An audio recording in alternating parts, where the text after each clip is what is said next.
Hello everyone, targeted judiciary channel पे आप सभी का स्वागत है। आज की इस वीडियो में हम बात करते हैं production and effect of evidence के बारे में। इसमें चैप्टर जो 8 नंबर है, 7 नंबर, ये है of the burden of proof. तो इससे जेएलओ के पेपर में 4 से 5 क्वेश्चन पूछे गए थे। देख सकते हैं कितना इम्पोर्टेंट है।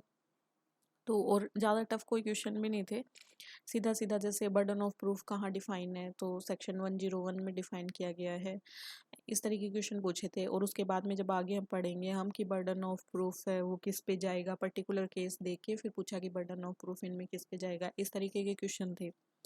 तो जब हम ये सेक्शन देखेंगे तो हमारे वो क्वेश्चन है वो क्लियर हो जाएंगे।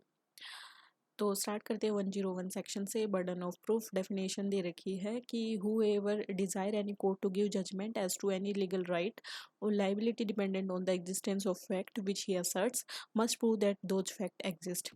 उसको वहाँ पे प्रूव करना पड़ेगा कि ये फैक्ट एग्जिस्ट करते हैं। When a person is bound to prove the existence of any fact, तो ऐसा बोला जाएगा कि बर्डन ऑफ प्रूफ उस पे है। जैसे कि एग्जांपल से समझाया कि ए ना ये बोलता है कि A desires a court to give judgment that B shall be punished for a crime, कि बी को एक क्राइम के लिए पनिश किया जाए। जो ए बोलता है कि बी ने ये क्राइम किया इसके लिए इसको पनिश किया जाए। अब ए जो है उसको प्रूव करना पड़ेगा कि बी ने ये क्राइम है कमिट किया है, तो बर्डन ऑफ प्रूफ ए पे है। अगला है ए डिजायर करता है कि A court to give judgment that he is entitle to certain land in possession of B by reason of fact that which he asserts and which B है वो deny कर देता है टू बी ट्रू। अब A को prove करना पड़ेगा यहाँ पे, A must prove the existence of those fact, ये बात ए को प्रूव करनी पड़ेगी, तो बर्डन ऑफ प्रूफ उस पे है। नेक्स्ट है 102 section 102, very important section and it talks about the on home burden of proof lies. अब यहाँ से क्वेश्चन डायरेक्ट पूछ रखे थे और पीछे वाला 101 डायरेक्ट ऐसे पूछ लिया था कि बर्डन ऑफ प्रूफ डिफाइन कहाँ किया गया है। तो burden of proof in a suit or proceeding lies on that the person who would fail if no evidence at all were given on either side. तो ए है वो सू करता है बी को for land of which B के possession में and which A asserts was left to A by the will of C, B's father. If no evidence were given on either side, B would be entitled to retain his possession. Therefore, the burden of proof is on A. तो दिया है कि जो B है उस पर भूमि के लिए ए जो है वो वाद लेके आता है जो बी के कब्जे में है और जिसके बारे में ए बोलता है कि वह बी के जो पिता हैं सी विल के द्वारा ए के लिए दी गई थी। यदि किसी और की ओर से कोई साक्ष्य नहीं दिया है तो बी इसका हकदार हो जाएगा और वो अपना कब्जा रखे रह सकता है। इसलिए जो बर्डन ऑफ प्रूफ है वो ए पर है क्योंकि वो ही ऐसे बोल रहा है तो उसको ही प्रूफ करना पड़ेगा यहाँ पे। नेक्स्ट है ए सू करता है बी को for money due on a bond. अब ए है वो एक वाद लेके आता है बी पर एक बंध पत्र मध्य शोधित धन के लिए। अब है execution of bond is admitted but B कहता है कि that it was obtained by fraud which A denies. अब बी कहता है फ्रॉड से लिया गया और बी ए डिनाइड करता है। अगर एविडेंस यहाँ नहीं दिया जाता on either side A would succeed as the bond is not disputed and the fraud is not proved. Therefore the burden of proof यहाँ पे है बी पे। अब उस बंध पत्र का निष्पादन स्वीकृत है।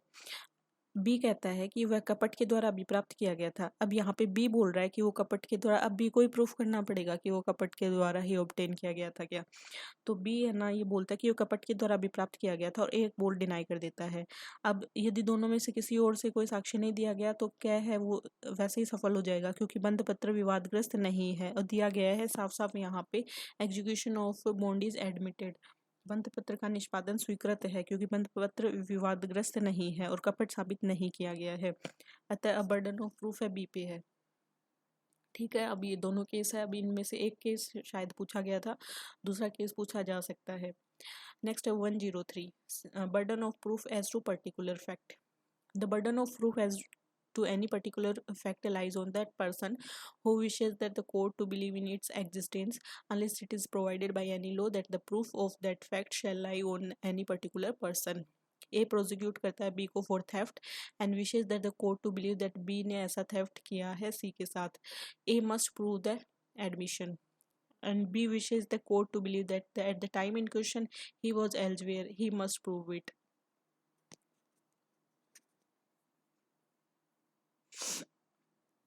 अब बी और ए और बी हैं, है ना। तो ए जो है वो बी को चोरी के लिए यहाँ अभियोजित करता है, न्यायालय से बोलता है कि न्यायालय विश्वास करे कि बी ने चोरी की स्वीकृति यहाँ पे B admitted the theft to C, B ने यहाँ पे सी के सामने चोरी करना स्वीकारा था। तो अब ए जो है उसको ये स्वीकृति साबित करनी होगी। एंड नेक्स्ट है न्यायालय से चाहता, बी है वो न्यायालय से चाहता है कि ये विश्वास करे कि प्रश्नगत समय वह कहीं और था। अब उसको खुद को ये साबित करना पड़ेगा कि वो कहीं और था। नेक्स्ट है 104 burden of proving fact to be proved to make evidence admissible.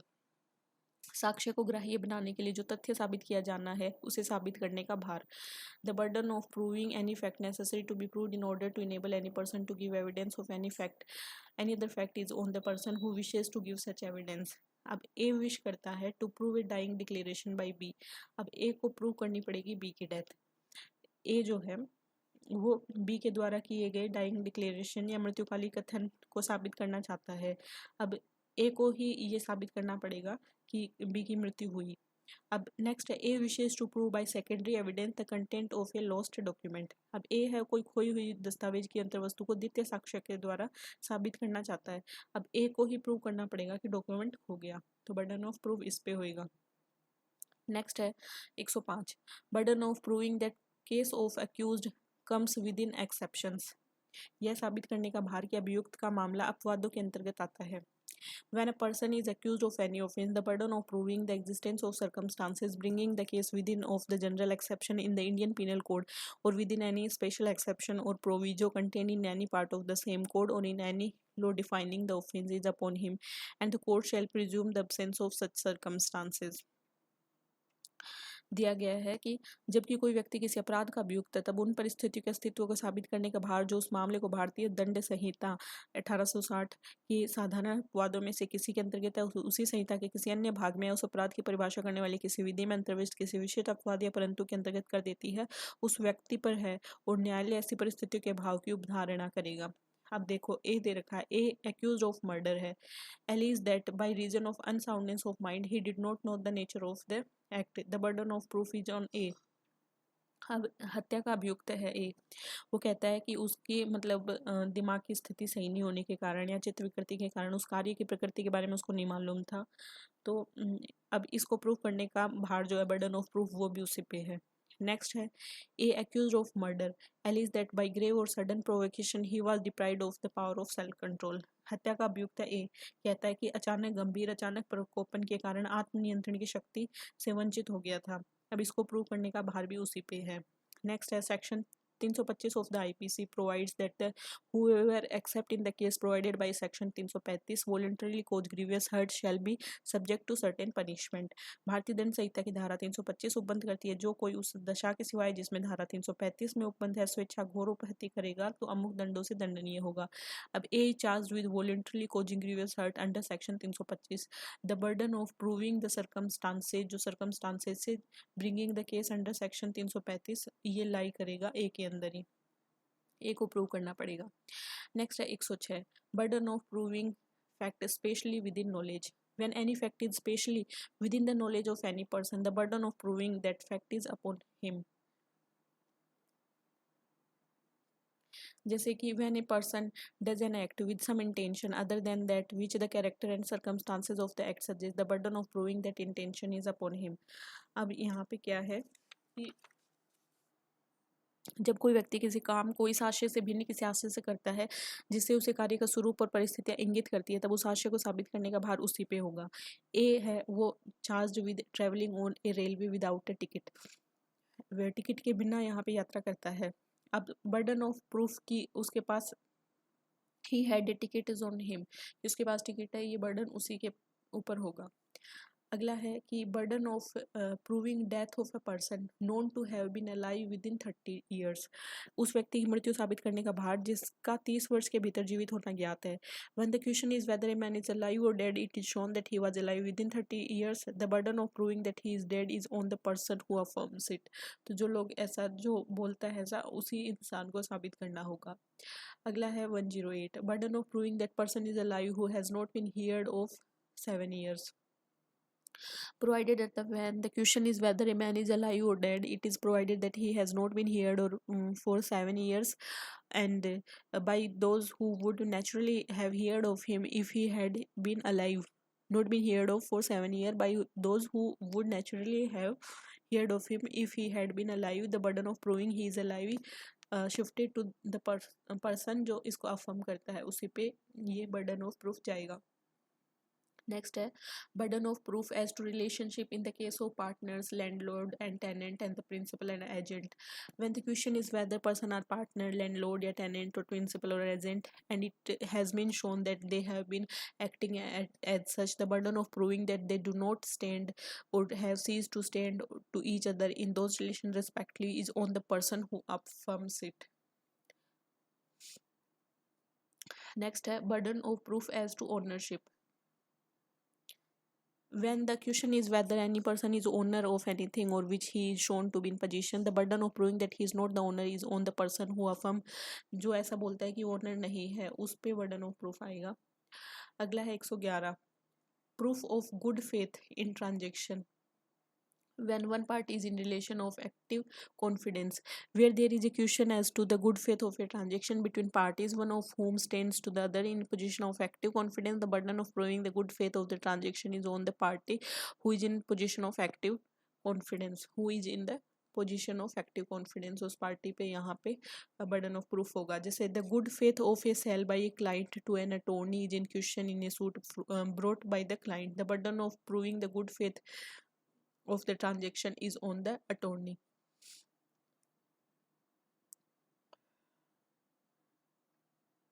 The good faith of a sale by a son just come of age to a father is in question in a suit brought by the son. The burden of proving the good faith of the transaction is on the father. यहाँ पे father पे होगा. किस पे होगा यहाँ पे good the burden of proving the good faith of the transaction is on the party who is in the position of active confidence. अब पहले वाले क्वेश्चन में जो क्लाइंट है उसके द्वारा अटर्नी के पक्ष में किए गए विक्रय का सद्भाव कक्षकार के द्वारा लाए गए वाद में प्रश्नगत है. सन व्यवहार का सद्भाव साबित करने का अटर्नी पे है. दूसरे में पुत्र के द्वारा जो हाल ही में प्राप्त व्यय हुआ है just come of as to father is in question. पिता को किए गए किसी विक्रय का सद्भाव पुत्र के द्वारा लाए गए वाद में प्रश्नगत है, तो समव्यवहार के सद्भाव को साबित करने का भार उसके पिता पे आएगा. अगला है 111 A presumption as to certain offences. When a person is accused of having committed any offense specified in subsection 2 in any area declared to be a disturbed area under any enactment for the time being in force making provision for the suppression of disorder and restoration and maintenance of public order, or any area which there have been over a period of more than 1 month extensive disturbance of the public place, and it is shown that the such person had been at a place in such area at a time when firearms or explosive were used at from that place to attack or resist the members of any armed forces or the force charged with the maintenance of public order acting in the discharge of their duties, it shall be presumed unless the contrary is shown that such person had committed such offense. And the offense referred to the subsection first of the following, namely an offense under the section 121, 121A, 122, 123 of the IPC, and the criminal conspiracy or attempt to commit or abatement of an offense under section 122 or 123 of the IPC. Next है birth during marriage conclusive proof of legitimacy. अब conclusive proof से related है कि the fact that any person was born during the continuance of a valid marriage between his mother and any man or within 280 days after its dissolution, the mother remaining unmarried, shall be conclusive proof that he is the legitimate son of that man, unless it can be shown that the parties to the marriage had no access to each other at any time which he could have been begotten.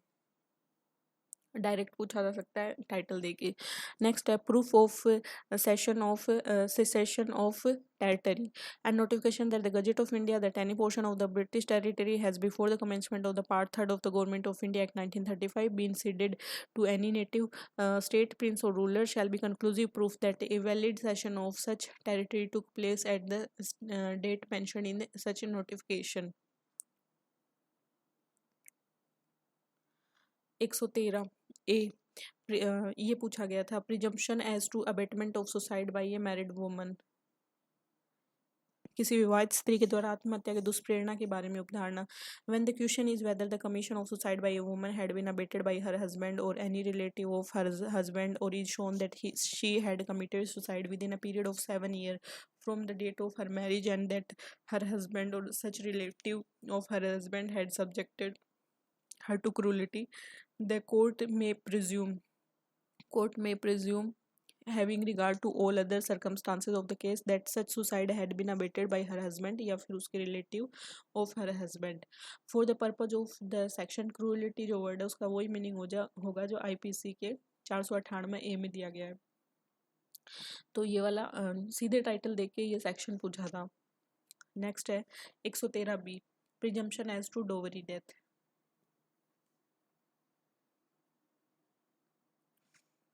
दहेज मृत्यु के बारे में उपधारणा। When the question is whether a person has committed the dowry death of a woman and it's shown that the soon before her death such woman had been subjected by such person to cruelty or harassment for or in connection with any demand for dowry, the court shall presume that such person has caused the dowry death।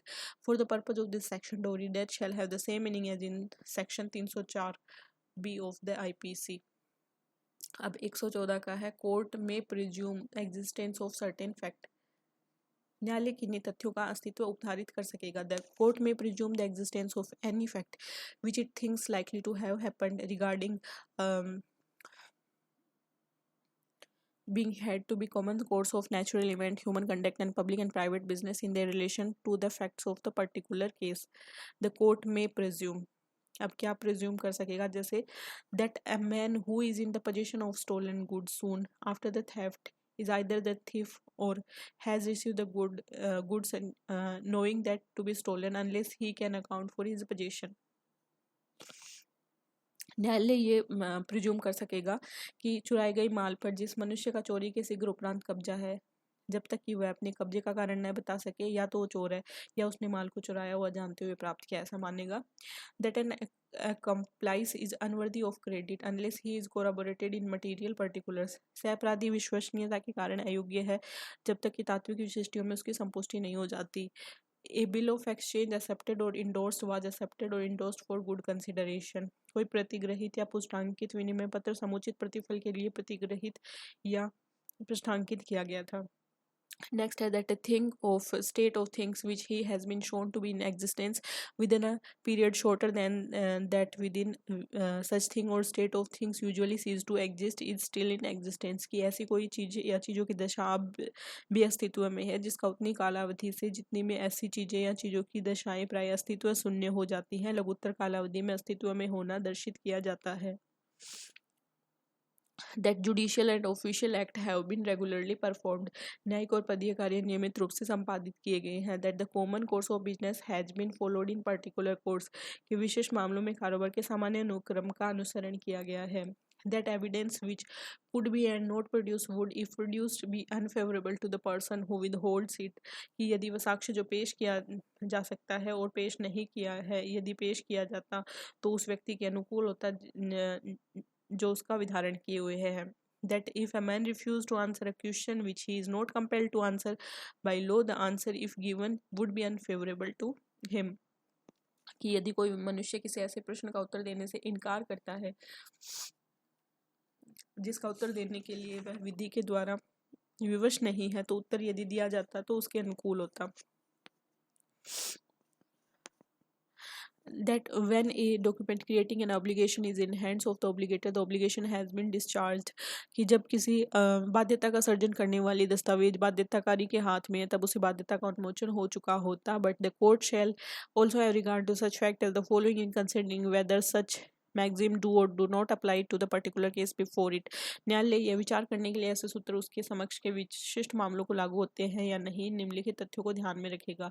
Illustration ए में दे रखा है कि एक shopkeeper has in his bill a marked rupee soon after it was stolen. किसी दुकानदार के पास उसके गले में कोई चिन्हित रुपया उसके चुराए जाने के शीघ्र पश्चात है। And can not account for its position specifically, और वह उसके कब्जे का कारण निर्दिष्ट नहीं बता सकता। But it is continually receiving rupees in the course of his business, किंतु अपने कारोबार के अनुक्रम में वह रुपया लगातार प्राप्त कर रहा है। Illustration second, a person of highest character is tried for causing a man's death by an act of negligence in arranging certain machinery. B, a person of equally good character who also took part in the arrangement described precisely what was done and admit and explain the common carelessness of A and himself. अब ए अत्यंत ऊंचे शील का व्यक्ति है, किसी machine को ठीक ठाक लगाने के टाइम उपेक्षा पूर्व कार्य के द्वारा किसी व्यक्ति की मृत्यु कारित हो जाती है। बी भी वैसा ही व्यक्ति है और उसने मशीनरी लगाने के उस काम में भाग लिया था, वो पूरा बताता है कि क्या क्या किया गया था, और कै की ओर से स्वयं अपने असावधानी को स्वीकृति करता है और स्पष्ट करता है। नेक्स्ट है, A crime is committed by several persons, A, B, C. Three of criminal are captured on the spot and kept apart from each other. कोई अपराध तीन व्यक्तियों ने मिलकर किया, उनको पकड़ा जाता है, एक दूसरे से अलग रखे जाते हैं। Each gives an account of the crime implicating D.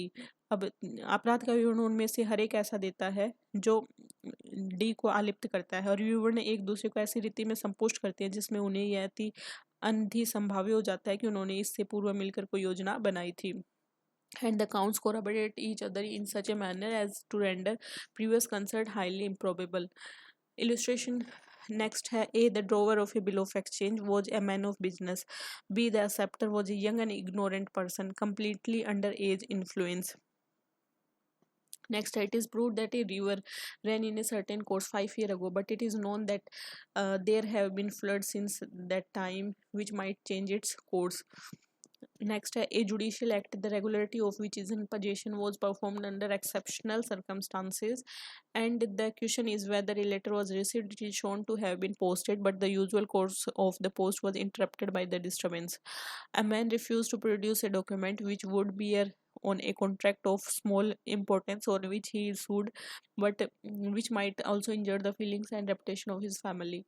Next, a man refused to answer a question which he is not compelled by law to answer, but the answer to it might cause loss to him in matter unconnected with the matter in relation to which it is asked. As to illustration, a bond is in the possession of the obligor, but the circumstances of the case are such that he may have stolen it. Next है 114 A, ये भी पूछा गया था कि presumption as to absence of consent in certain prosecution for rape वाला ये पूछा गया था section. In a prosecution for rape under clause A B C D E F G H I J K L M N of subsection 2 of section 376 of the IPC, where sexual intercourse by the accused is proved, and the question is whether it was without the consent of the woman alleged to have been raped, and such woman state in her evidence before the court that she did not consent. The court shall presume that she did not consent. shall presume कर लेगा कि उसने consent नहीं दी. Explanation in this section, sexual intercourse का वही meaning होगा जो कि in clauses A to D of section 375 of the IPC में दिया गया है. नेक्स्ट है स्टेट अमेंडमेंट, छत्तीसगढ़ का दे रखा है ये।